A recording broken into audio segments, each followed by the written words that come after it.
Hello, Assalamu alaikum. My name is Amber Rajput. I am a BMS officer, and this is another video, another topic, which is very important if you are going to appear in competitive examination or if you are going to appear in any interview. The question may be asked to test your analytical power or your know-how or your knowledge.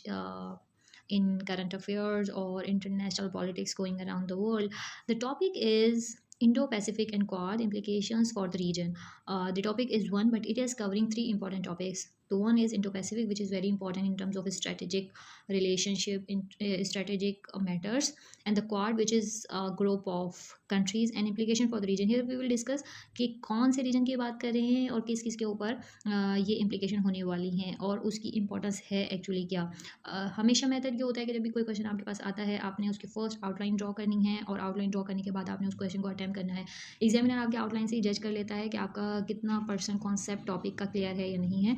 This is the outline that I have drawn और आप इसको change कर सकते हैं। इसमें आप obviously this is not full and final, इससे बेहतर भी आप बना सकते हैं, लेकिन अभी एट पॉइंट इन टाइम मैंने ये बनाई हुई है और ये मैं आप लोगों से शेयर कर रही हूँ।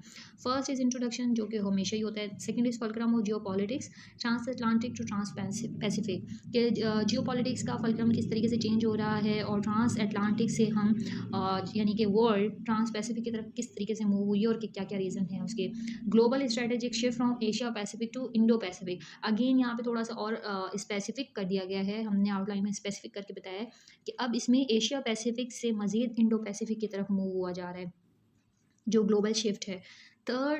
Four is new grade game. New grade game में मैंने कुछ सब हेडिंग्स बनाई हैं, उसमें है Indo Pacific reason, centre of gravity. Second is quadrilateral security alliances quad, 25th edition of Malabar exercises. Third is AUKUS security pact, and the fourth is Act East India 1992. Fifth जो main heading है हमारे पास वो है South China Sea, very important, the beating heart of the Indo Pacific. इसकी भी कुछ सब हेडिंग्स बनाई हैं इसको क्लियर करने के लिए कि 9 dash line and exclusive economic zone of China. और second is artificial island of China and grievances of ASEAN, Association of Southeast Asian Nation Countries. And the next is United Nations Convention on the Law of Seas, UNLOS on China's claim over South China Sea. And the fourth subheading is string of pearls versus necklace of diamonds. इससे थोड़ा सा आपको China के हवाले से question में भी help मिल जाएगी अगर आप इसको गो थ्रू करते हैं, उसको डिटेल थोड़ा समझ लेते हैं तो, क्योंकि China again is very important, बहुत तेज़ी से वो डेवलपमेंट कर रहा है और अपना इन्फ्लुएंस उसका जो है वो तेज़ी से बढ़ता जा रहा है, तो उसको समझने के लिए बहुत ज़रूरी है। Six is geostrategic significance of Indo Pacific region. Number one इसकी सब हेडिंग है strait of Malacca, strait of Hormuz, strait of Mandeb, energy resources, and the fourth and the last subheading is navigational feasibility. Seventh is critical analysis, जिसमें हम पूरे topic का थोड़ा सा critically उसको overview करेंगे, उसको एनालिसिस करेंगे। और लास्ट इज़ कंक्लूजन आपका, जो कि हर टॉपिक के लिए इंट्रोडक्शन और कंक्लूजन ये एक मस्ट है। ओके, आउटलाइन को आप लोग माइंड में रखेंगे और थोड़ा हिस्टोरिकल बैकग्राउंड इस क्वेश्चन का रहेगा। एक्चुअली 1940 में जो है वो इनका जो हमारे पास फाशिस्ट स्टोरी थी वो नॉकआउट हो गई थी। अब ये थोड़ा सा आप लोगों को हिस्ट्री में जाना पड़ेगा क्योंकि कुछ टर्म्स है जो कि हम ज़ाहिर है इस टॉपिक में क्लियर नहीं कर सकते, लेकिन मेरी कोशिश होगी कि जहाँ जहाँ पे थोड़ा सा आइडिया मैं देख सकूँ वो ज़रूर दूँ। ओके, आप लोगों ने आउटलाइन को माइंड में रखना है और हिस्टोरिकल बैकग्राउंड को थोड़ा सा गौर करना है। कुछ इस तरह के टर्म्स हैं जो कि इस टॉपिक को कवर करवाते हुए मैं उसकी डिटेल में नहीं जा सकती। You should try to go through those topics और उन टर्म्स को आप ज़्यादा डिटेल में और डीप स्टडी तो ज़रूर करें ताकि आप उसको समझ सकें। एक्चुअली 1940 में क्या हुआ था कि जो फाशिस्ट सारी एक थॉट थी, जो फाशिस्ट स्टोरी थी, वो उसको नॉकआउट कर दिया गया था। और 1940 टू 1980, 1940 टू 1980 हमारे पास एक ऐसा टाइम रहता है कि जिसमें जो दुनिया है वो एक वर्ल्ड बैटल ग्राउंड हम कह सकते हैं कि बन गई थी between two stories, communism and liberalism. Communism और लिबरलिज़म की ये जो बैटल है ये चलती रही और पूरी दुनिया इसकी वजह से एक जो है वो बड़ा इसमें स्ट्रेस क्रिएट रहा इस पीरियड में 1940 टू 80। और फिर हम देखते हैं कि जो कम्युनिस्ट स्टोरी है वो कोलैप्स हो गई और लिबरल स्टोरी या जो लिबरल थॉट है वो हमारे पास एक डोमिनेंट पावर के तौर पर रही और उसकी वजह से ही जो है कमिंग ईयर्स में काफ़ी चेंजिंग भी हुए। अब कम्युनिस्ट और लिबरलिज्म अगर हम आपको मैं शॉर्ट बताऊं तो it was a major battle between या मेजर डिफरेंस और conflict between America and the USSR of the past. 1980s के बाद जब लिबरल अप्रोच ने दुनिया को लीड करने का वो ले लिया था, ये इसके हाथ में सारी आप कह लें कि कीज़ थी और पूरी दुनिया जो है वो लिबरल अप्रोच के तहत रन हो रही थी। अब नॉट स्पेसिफिकली हम बात कर रहे हैं कि किसी कंट्री के अंदर लिबरल अप्रोच थी, लेकिन एक्चुअली जो पावर गेम होता है वो अमेरिका की तरफ से ही मामलात आगे चलते रहे। दुनिया यूनिलैटरल हो गई थी और अमेरिका ने काफ़ी हद तक पॉलिसीज़ को और प्लान्स को अपने अंदाज में रन करना चाहा। अगेन जब भी किसी नेशन स्टेट सिस्टम में सप्रेस किया जाता है तो वो मज़ीद उसके अंदर ये फीलिंग डोमिनेंसी की प्रोड्यूस होती हैं, उसके अंदर ये प्रोमिनेंसी के हवाले से फीलिंग डेवलप हो जाती हैं। और यही क्लैश ऑफ सिविलाइजेशन में सैमुअल पी हंटिंगटन लिखते हैं, उन्होंने इसको डिस्कस किया है कि इसी वजह से जो कंट्रीज़ थी उन्होंने अपने कल्चर को, अपने सिविलाइजेशन को एडमायर करना शुरू किया, उसको प्रमोट करना शुरू किया और इसकी वजह से रीजनलिज्म जो है वो मज़ीद प्रमोट होता चला गया। 21st सेंचुरी में अगर हम देखते हैं कि एक रीजनलिज्म का काफ़ी इस पे प्रमोशन के हवाले से बात हुई, इसके ऊपर ज़ोर दिया जाता रहा और कंट्रीज़ ने इसके ऊपर वर्क आउट किया और इसी की वजह से एक फर्दर स्टेप आ गया पॉपुलिज्म का। शॉर्ट में अगर आप कहें तो ये नेशनलिज्म काइंड ऑफ, अगर नेशनलिज्म जो है वो कंट्रीज़ के अंदर ये बनने लगा। इसके अलावा एमरजेंस ऑफ एशियन टाइगर्स हम देखते हैं कि इकोनॉमिक पावर के हवाले से वो भी इसी तरह की फीलिंग का ही रिज़ल्ट था। लास्ट 2 डेकेड्स में जो रशिया और चाइना का तेज़ी से राइज़ हुआ है, चाइना और रशिया ने तेज़ी से अपने आप को डेवलप किया। स्पेशली चाइना ने हर फील्ड में, हर एस्पेक्ट में उसका, specially belt and road initiative जिसके थ्रू उसने ऑलमोस्ट कनेक्ट कर लिया है पूरी दुनिया को। और ना सिर्फ वो खुद बेनिफिशरी है बल्कि दूसरे कंट्रीज़ भी जब बेनिफिट ले रहे हैं, developing countries obviously they have their stakes in the initiative. और रशिया जो कि टेक्नोलॉजी के हवाले से और वेपन एक्सपोर्ट के हवाले से, और उसने भी अपने टाइज़ को डिफरेंट कंट्रीज़ के साथ बड़ी अच्छे अंदाज में जो स्ट्रॉन्ग किया है। तो this is posing challenge for America. ये सारी सिचुएशन जब हो रही है तो ऑब्वियसली शिफ्ट जो हो रहा है वो हमारे पास एशिया पैसिफिक की तरफ से हो रहा है, स्पेशली इंडो पैसिफिक की तरफ, जहाँ पे रिसोर्सेज भी हैं और America wants to keep an eye on China specially. और क्योंकि ये एक तरह से दुनिया यूनिपोलर से हट के जब बायपोलर हो रही है, और बायपोलर नॉट इनफैक्ट बायपोलर, लेकिन जबकि चाइना का रसूख बढ़ता जा रहा है तो उस सिचुएशन में अमेरिका इज़ ट्राइंग के कंट्रीज़ के ऊपर किस तरीके से होल्ड रखा जाए और किस तरीके से पॉलिसीज़ को बनाया जाए, फ्रेम किया जाए। इसके बाद हम देख सकते हैं कि एट प्रेजेंट टाइम क्वाड की बहुत ज़्यादा सिग्निफिकेंस है, जो कि ग्रुप ऑफ कंट्रीज़ हैं। The countries are US, Australia, Japan and India. ये चारों जो हैं इन्होंने क्वाड के नाम से एक ग्रुप बनाया है टू कंटेन चाइना। और एक्चुअली ये इस्टेब्लिश हुआ था 2007 में, और 2017 में इसको री इस्टेब्लिश किया था। थोड़ी कुछ निगोशिएशंस हुई थी उसके बाद। ये इंटर गवर्नमेंटल सिक्योरिटी फोरम है और जो इंडो पैसिफिक रीजन को कवर करेगा। This is a strategic framework which was aimed to build a free, open, accessible, diverse and thriving Indo-Pacific। लेकिन इसके हवाले से कुछ रिसेंट इवेंट जो हुए हैं वो ये सजेस्ट करते हैं कि actually it is revive to counter China's growing influence in the region. और फ्री और ओपन इंडो पैसिफिक स्ट्रेटजी जो है वो एक बेसिकली टूल है टैकल करने के लिए चाइना और की जो बेल्ट एंड रोड इनिशिएटिव है उसके हवाले से। इसमें कुछ क्वाड प्लस कंट्रीज़ भी हैं। Quad plus countries include New Zealand, South Korea and Vietnam. आप इससे भी थोड़ा एनालिसिस कर सकते हैं। On the other side China का growing influence across the South China Sea और जो कंस्ट्रक्ट कर रहा है आर्टिफिशियल आइलैंड, वो एक मेजर कंसर्न है अमेरिका के लिए। चाइना क्लेम करता है कि जो भी that everything with in the 9 dash line जो कि स्ट्रेच होती है फ्रॉम ताइवान टू मलेशिया, वो उसको क्लेम करता है।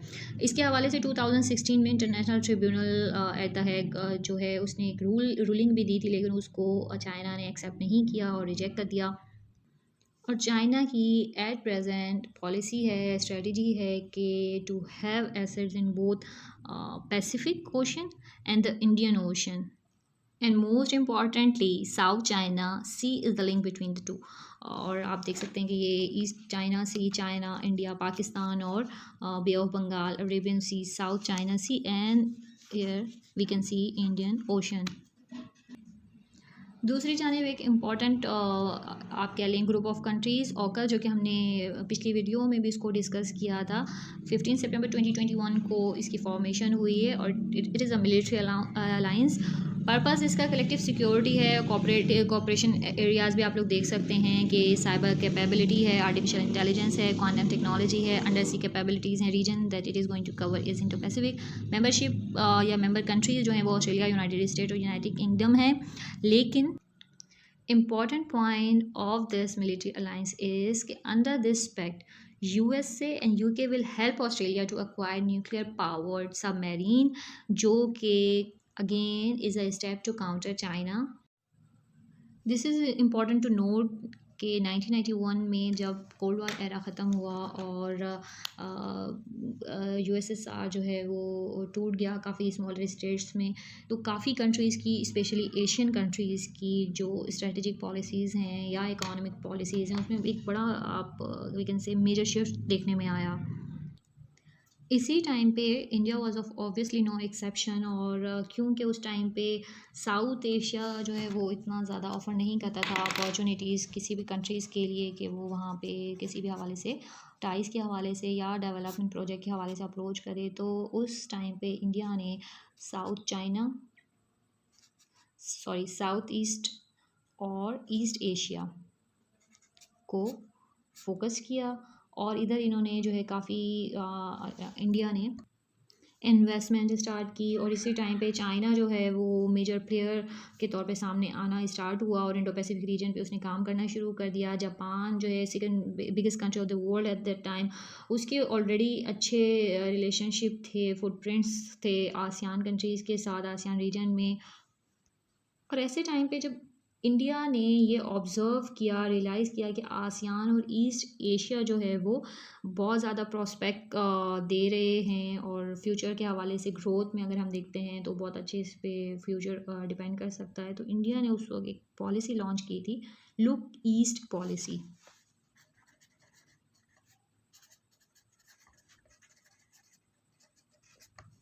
लुक ईस्ट पॉलिसी जो थी इनिशियली इकोनॉमिक थी, और लेकिन ये जल्द जो है वो स्ट्रेटेजिक डायमेंशन ले ली। और ये आप जब डिफरेंट पॉलिसीज़ पढ़ते हैं थ्रू आउट द वर्ल्ड, जो पॉलिसीज़ बनी है उसमें इनिशियली आप नोट करेंगे कि वो इकोनॉमिक बेस पे डिपेंड करती होंगी, फाइनेंशियल बेस पे डिपेंड करती होंगी, लेकिन उसकी बेसिस ये होंगी, लेकिन they turn into strategic point, क्योंकि वर्ल्ड पॉलिटिक्स चेंज होती है। आपका जब एक इन्फ्लुएंस क्रिएट हो जाता है among the countries in the region, तो आप उसको स्ट्रेटेजिक में शिफ्ट कर देते हैं to acquire more power, which is I believe the ultimate aim of any nation in the nation state system. और ऐसे ही टाइम पे जो कि मैंने आउटलाइन में भी डिस्कस किया था, डिप्लोमेटिक इनिशिएटिव इसका आया था, एक्ट ईस्ट पॉलिसी इंडिया का। एक्ट ईस्ट पॉलिसी जो थी वो इकोनॉमिक को, स्ट्रेटेजिक और कल्चरल रिलेशनशिप को एशिया पैसिफिक रीजन में प्रमोट करने के लिए था कि डिफरेंट लेवल के ऊपर इसके ऊपर काम किया जाएगा। Maritime security was also an important aspect of India's east policy. और इसके साथ साथ इंडिया ने एक नेकलेस ऑफ डायमंड जो है वो भी इसने अपनी एक पॉलिसी इनिशिएटिव दिया to counter string of pearls of China. तो ये आप देख सकते हैं कि necklace of diamond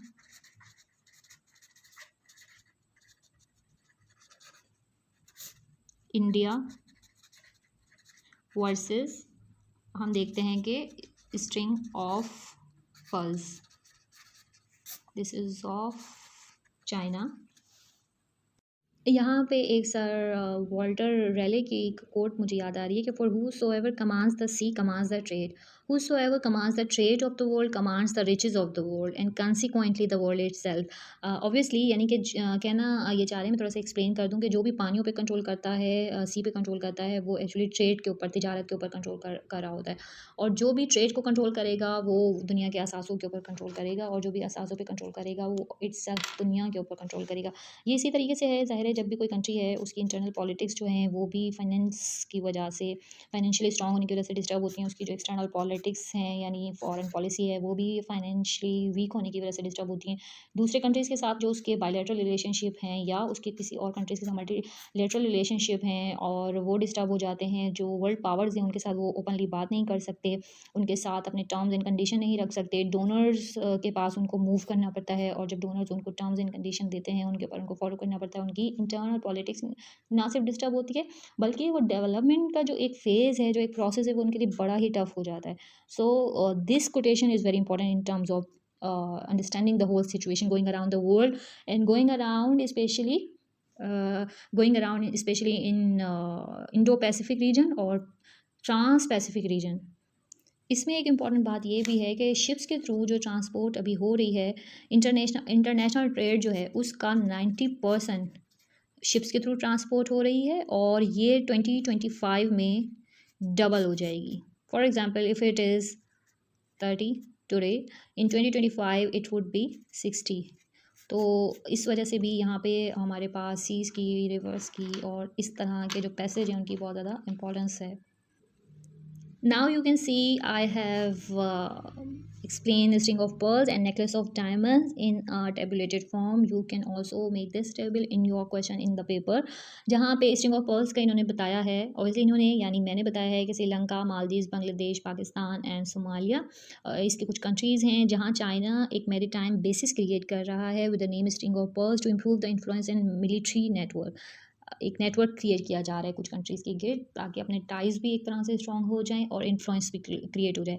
necklace of diamond अभी मैंने आप लोगों से डिस्कस भी किया था कि ये जो है actually comprises Changi naval base in Singapore, Chabahar port in Iran and Kolam port in Oman.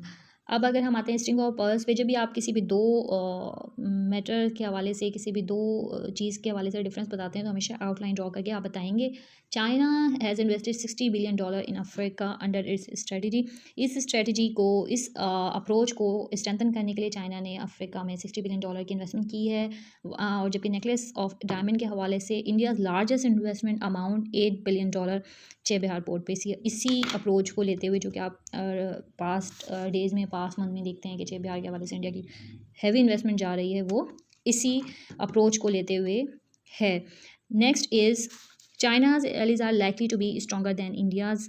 ये ऑब्वियसली ये जब आप पॉइंट ऐड करते हैं तो ये क्रिटिक्स के भी होते हैं, आप न्यूज़पेपर से भी इस तरह के पॉइंट्स लेते हैं, जब आप स्टडी करते हैं तो आपका खुद का भी एक माइंड बनता चला जाता है। India is creating strong ties with Vietnam and Mongolia to counter China को काउंटर करने के लिए जो है वो उनके साथ स्ट्रॉन्गर टाइज डेवलप कर रहा है, और उन कंट्रीज़ को इन्वॉल्व किया जा रहा है जिनके स्ट्रिंग ऑफ पर्ल्स चाइना की पॉलिसी की वजह से, चाइना के जिनके साथ रिलेशनशिप बेहतर नहीं है। वन ऑफ द मेरी टाइम स्ट्रेटेजिस्ट अल्फ्रेड मेलियन, आप नाम नोट कर सकते हैं इनका।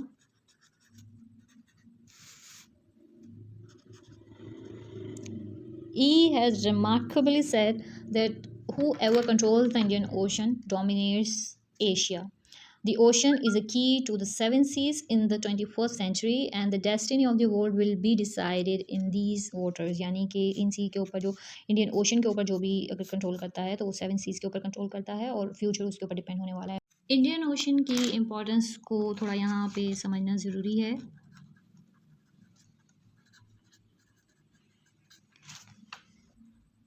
It is a hub of international trade. अगर हम एंशियंट टाइम से देखते हैं और रिसेंट टाइम तक 4 important checkpoints out of 6 in the world are in the Indian Ocean, जिसमें आप देख सकते हैं कि strait of Malacca, strait of Hormuz, strait of Mandeb और मोजाम्बिक चैनल यहाँ पर है।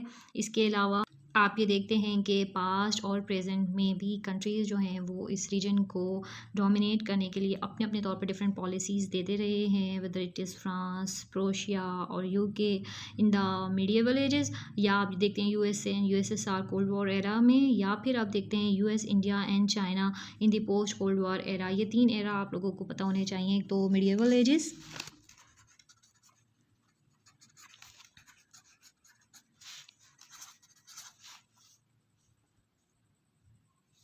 Second is cold war era and the post cold war era. किसी भी क्वेश्चन में ये टर्म्स आईआर में, करंट अफेयर में, इससे आप वैसे भी काफ़ी मामलात को एडजस्ट कर रहे होते हैं क्वेश्चन में अटैम्प्ट करते हुए। पोस्ट कोल्ड वार एरा,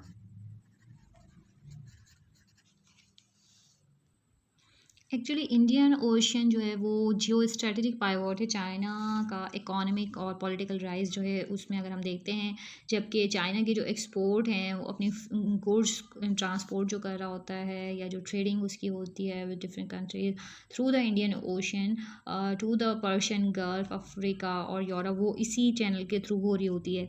और ये एक फैक्ट है कि स्ट्रेट ऑफ मलक्का लिंक करता है साउथ चाइना सी को बे ऑफ बंगाल से और स्ट्रेट ऑफ हॉर्मज़ से, और फिर आप देखते हैं कि कनेक्ट करता है अरेबियन सी को पर्शियन गल्फ से। और ये सारा जो है ये मैं भी आपको मैप के थ्रू समझाती हूँ, लेकिन एक्चुअली जियोग्राफी इसके लिए हमें समझना इंपॉर्टेंट है, लेकिन countries are connected by one another, और उसमें फिर सीज का क्या रोल है, वाटर चैनल का क्या रोल है, ये समझना बहुत इंपॉर्टेंट है।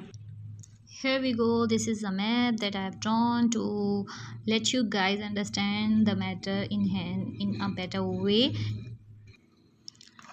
ये जो पर्पल में आप देख रहे हैं ये ईस्ट चाइना सी इस तरफ है, साउथ चाइना सी यहाँ पर आप देख सकते हैं, और ये जो सारा इसमें मेंशन किया हुआ है पर्पल से, यहाँ पे पैरासल आइलैंड है, स्काराबोरो शोल है, स्पार्टले आइलैंड है, ये वो वाला रीजन है जो trade route of sorry 9 dash line है चाइना की, और जिसके ऊपर इश्यूज़ भी हैं दूसरे स्मॉलर कंट्रीज़ को।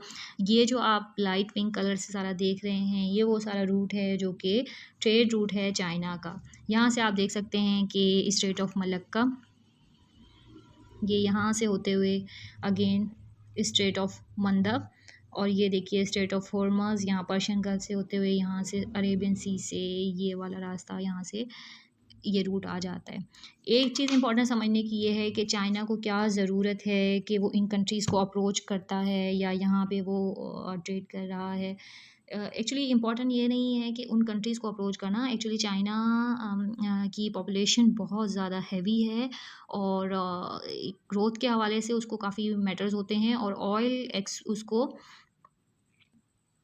ट्रेड का जो चाइना का बड़ा वॉल्यूम है वो जाता है इंपोर्ट करने पे, ऑयल इंपोर्ट करने पे, और उसको इन कंट्रीज़ के ऑयल रिच कंट्रीज़ को जो हैं इन इस रीजन को अप्रोच करना उसके लिए चाइना के लिए मस्ट हो जाता है। तो ये सारे जो इसकी पॉलिसीज़ आप देखते हैं, स्ट्रिंग ऑफ पर्ल्स है, वो तो चलें इस वाले एरिया को काउंटर करने के लिए है, लेकिन इसके अलावा जो बेल्ट एंड रोड इनिशिएटिव है वो भी स्पेशली इसके लिए है। और दूसरी तरफ अमेरिका का जो एक प्रेशर क्रिएट हो रहा है वो इस वजह से है कि चाइना की ये वाला मामला भी उसको कंटेन किया जाए, बाकी उसकी जो दूसरी कंट्रीज़ के साथ जो टाइज स्ट्रॉन्ग हो रहे हैं बेल्ट एंड रोड इनिशिएटिव के थ्रू, वो भी उसको टैकल किया जा सके। On my side, if this lecture helps you in any way in any examination or interview, do let us know in comment section. Also like and subscribe my channel. Thank you. Take care. Bye bye. Allah Hafiz.